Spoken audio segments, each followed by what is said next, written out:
xibaar yu wér te wóor ca tàng ba abonnez-vous pour ngeen di mën di jot suñuy vidéo. ngeen jëf ci ànd gi ak ñun ci chaîne bi di Buzz 221 HD.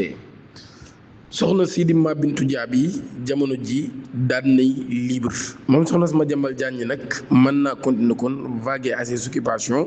ci lu amul benn restriction ginnaaw bi nga xamee ne la chambre d'accusation financière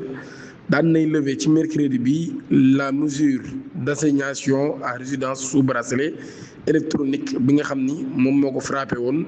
depuis janvier bi ñu weesu ginnaaw bi nga xamee ni mandat dépôt daan nay jeex. ci décision juridiction boobee nag daal ci décision boobee juridiction d'instruction daan nay confirmer kon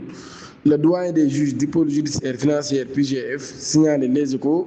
qui donne l'information dans son édition de ce jeudi mis embrayé le journal. Le parquet général financier dont Mame Bintou Diaby pouvait craindre un nié catégorique à sa liberté totale n'est pas trouvé d'inconvénient. moo tax nag moom soxna Madiambal Diagne bi jamono ji kon ñu ngi ko doon toppee complicité dans l'affaire Ellipse Project di ab société boo xam ne nag daal moom ñi ñoo ko doon gérer ci loolu yi mu nekkoon au centre des transactions financières jugées douteuses